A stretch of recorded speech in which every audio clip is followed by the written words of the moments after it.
নমস্কার বন্ধুরা, আজকের ভিডিও শুরু করলাম। ভিডিওতে প্লিজ লাইক, কমেন্ট, শেয়ার করে দেবেন আর চ্যানেলটিকে সাবস্ক্রাইব করে দেবেন যদি ভালো লাগে। আর বেল আইকনটিকে অল করে রাখবেন। ওকে, তা দেখতে থাকুন আজকের ভিডিও। বুঝো, এগুলো কি ভোলা কি জানি না, কি মাছ? গুড়জালি মাছ। ও গুড়জালি। আজকে বাজারে মাছ কেটে দেয়নি, তাই নিয়ে চলে এসেছি। সেই জন্য আমার শাস্তি। একে কিভাবে রান্না করে বন্ধুরা আপনারা প্লিজ কমেন্ট করে জানাবেন। একে কি আদা রসুন দিয়ে নাকি সর্ষে পোস্ত বাটা দিয়ে কি দিয়ে রান্না করে? মা রান্না করতো, খেতাম, তখন তো আর বুঝিনি কি দিয়ে কি রান্না হচ্ছে। মাছ কাটতে কাটতে আজকে একটা গল্প বলবো। হ্যাঁ, আমারই জীবনের গল্প এটা হচ্ছে। মানে সত্যি নয়, কিন্তু স্বপ্ন। আবার এটা সত্যি, মানে স্বপ্ন হলেও এটা সত্যি। আমি আমার জীবনে ঘটে যাওয়া একটা গল্প আমি আপনাদের কাছে শেয়ার করছি। ভালো লাগলে একটা like, comment, share, bell icon টিপে সাবস্ক্রাইব প্লিজ করতে ভুলবেন না বন্ধুরা। সবই ওই ছোটোবেলারই গল্প। আমাদের যে বাড়ি, আমার বাবার বাড়ি, সেখানে সবাই, মানে দাদুরা 3 ভাই ছিল তো, তাদের ছেলেরা সব, ছোট দাদুর 6টা ছেলে, আমার দাদুর 3টে ছেলে, আমার মেজো দাদুর একটা ছেলে, মানে সবাই একসঙ্গেই থাকতো। সবাই একটা বাড়ির মধ্যে সবাই থাকতো। তারপরে অনেক দিন, কিছু বছর পরে ছোট দাদুরা বেরিয়ে গেল। আমরা আমরা আর মেজো দাদুরা থাকতাম, মানে আমরা দুটো জেঠু, বড় জেঠু বেরিয়ে গেছিলো, মেজো জেঠুরা আর আমরা, আর মেজো দাদুদের একটা ছেলে, তাদের ছেলেরা ছিল, তারাও, মানে অনেকগুলোই ফ্যামিলির লোক একসঙ্গেই থাকতাম। একসঙ্গে মানে একসঙ্গে খেত না, যে একই বাড়িতে থাকতাম। তো আমার ছোট দাদুর এক বড় ছেলে বৌমা, ওনার সঙ্গে গন্ডগোল হয়েছিল। কি গন্ডগোল হয়েছিল জানি না, আমরা তো ছোট তখন। তো বড় মা বাড়ি ছেড়ে চলে গেছিলো, সে তার বাপের বাড়ি থাকতো। ছেলে মেয়ের দিকে জেঠু বলেছিল থাকতে, কিন্তু থাকেনি, ওরাও মায়ের সঙ্গে চলে গেছিলো। মানে আমার ছোট দাদুর যে বড় ছেলে, আমার জেঠু হয়, সেই বড় মা চলে গেছিলো। ছেলে মেয়ের দিকে থাকতে বলেছিল জেঠু, তো থাকেনি, ছেলে মেয়েরাও চলে গেছিলো। তো এইভাবেই দিন কাটছে, ওরা তার চলে গেছে, আমরা আমাদের মতো আছি, অনেক বছর হয়ে গেছে।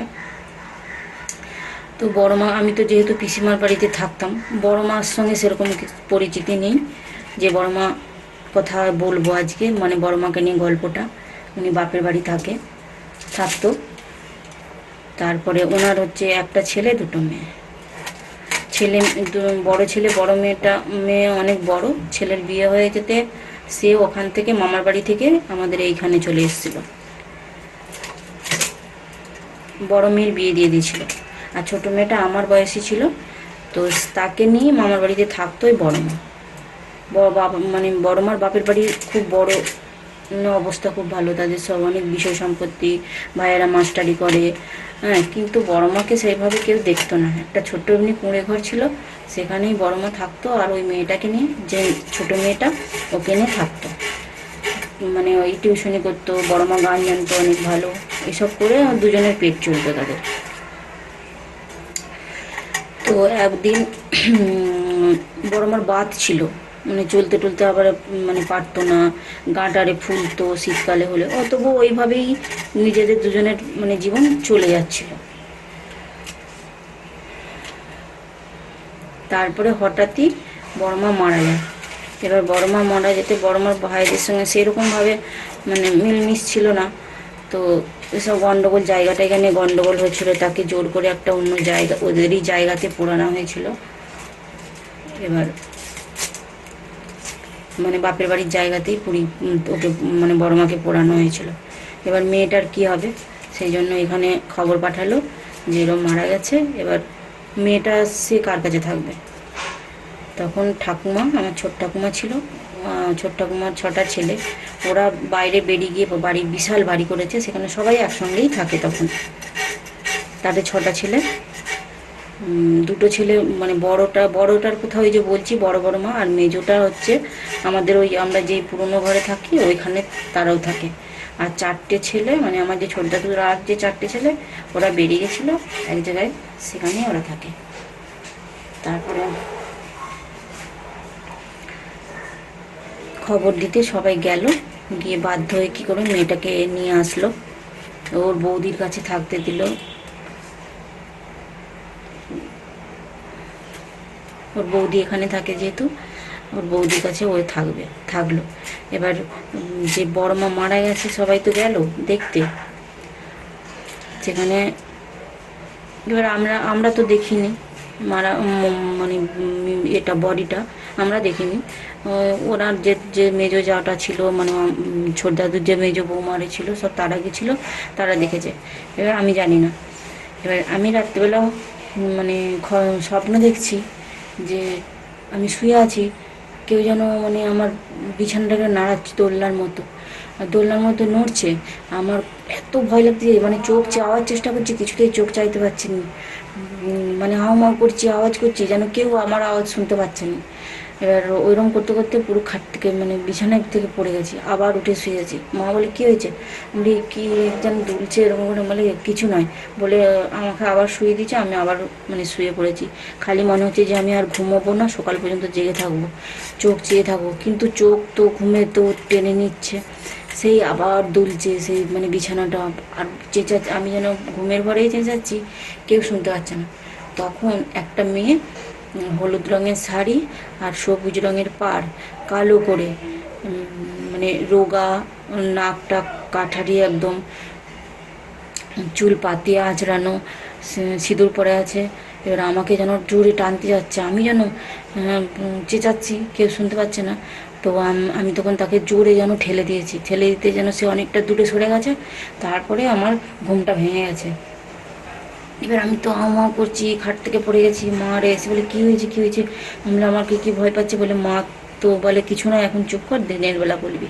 বলে সকালবেলা উঠে যখন আমি গল্প করছিলাম আমার কাকিমাদের কাছে, মানে ওই যে আমার ছোটো দাদুর যে মেজো বৌমা আমাদের কাকিমা হয়, তাদের কাছে গল্প করছিলাম, জানো তো কাকিমা, আমরা রাত্রেবেলা এরকম স্বপ্ন দেখছিলাম, আর একটা কালো করে মেয়ে এরকম শাড়ি পরেছিল, হলুদ রঙের শাড়ি আর সবুজ রঙের পাড়, আর আমাকে ধরে টানছে, বলছে তুই যদি আমার মেয়েকে কিছু বলিস তাহলে তোকে দেখে ছাড়বো, তুই কিছু বলবি না, হ্যাঁ। আর আমাকে যেন মারতে, গলা টিপতে যাচ্ছে। তারপরে কাকিমা বলছে তুই এইরকম মেয়েকে দেখেছিস? আমি বলি হ্যাঁ। বলে আরে রুবির মা তো ওই রকমই শাড়ি পরেছিল, মানে যে বড় মাটা মারা গেছে, বলে আমার বড় যা তো ওরকমই শাড়ি পরেছিল, হলুদ রঙের আর সবুজ পাড় শাড়ি পরেছিল, আর দেখতে তো ওই রকমই। আমি বড় মাকে সেরকমভাবে দেখিনি, কারণ আমরা যখন অনেক ছোট তখন চলে গেছে ওনারা। তখন থেকে আমার খুব ভয় পেত, রাত্রিবেলা খুব প্রচুর ভয় পেত। তারপরে মা আবার সব কী সব করলো করতে, এখন আর সেরকম ভয় পায়নি, তখন আর ভয় পায়নি। মানে সেটাই অবাক কাণ্ড যে সে যে ওই রকম শাড়ি পরেছে, ওইভাবে ওই রকম দেখতে, আমি তো জানতাম না। ও সে যে তার মৃতদেহটা ওই শাড়ি পরেছিল, মানে যে ওই শাড়ি পরেই সে মারা গেছে, ওই মানে হলুদ রঙের শাড়ি আর সবুজ পাড়। এবার এইগুলো যদি অবিশ্বাস্য হয় তাহলে অবিশ্বাস্য হয়, যদি বিশ্বাস করে তাহলে বিশ্বাস হয়। কিন্তু আমি তো জানি না, আমি তো তাকে দেখতে যাইনি, তার বডি তো দেখতে যাইনি। কিন্তু কাকিমা বললো পুরো ওই শাড়িই পরেছিল, তাঁতের শাড়ি সবুজ রঙের আর হলুদ রঙের আর সবুজ পাড়। তারপরে কতদিন আমি অসুস্থ হয়ে পড়েছিলাম, খেতে পারতাম না। আমাকে মানে পিজিতে নয়, ওই ডাক্তারের কাছে নিয়ে গিয়ে কতদিন ওষুধ খাওয়ানো হয়েছে। ডাক্তার বলে কোনো অসুখ নয়, মনের মধ্যে ভয় ঢুকে গেছে, টেনশান করছে, এই জন্য এরকম হচ্ছে। ওইরকম স্বপ্ন দেখলে কে না ভয় পাবে বলুন। কেউ যদি জানে দেখেনি যে তার মৃতদেহ ওই শাড়ি পরে আছে কি ওই রকম দেখতে, তাহলে তো ভয় তো লাগবেই। আমার গল্পটা কেমন লাগলো প্লিজ আপনারা একটু কমেন্ট করে জানাবেন, তাহলে আমিও উৎসাহ পাবো আরও কিছু গল্প বলার জন্য আমার জীবনে যা আছে। এবার এক জীবনে তার অনেক গল্প মানে চালিয়ে যেতে পারবো না আমার এই চ্যানেলে, তো আপনাদেরও যদি এরকম কোনো গল্প থাকে তাহলে আমাকে একটু লিখে পাঠান, তাহলে আমিও সে মানে সবাইকে পড়ে শোনাবো, যাতে আপনাদের গল্পটাও সবাই জানতে পারে। মানুষের জীবনে অনেক কিছু ঘটনা ঘটে যেগুলো প্রমাণ করা যায় না, কিন্তু তবুও তো সেইগুলো ঘটে। যেটি মানে এগুলো কোনো বিজ্ঞানের কোনো প্রমাণ নেই, হয়তো বিজ্ঞান এগুলো মানবে না যে ভূত এইসব, কিন্তু এগুলো তো দেখেছি, তার সঙ্গে বাস্তবটা কিভাবে মিলে গেল সেটাই আশ্চর্যের ব্যাপার।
নমস্কার বন্ধুরা, শুভ দুপুর। সবাই কেমন আছেন?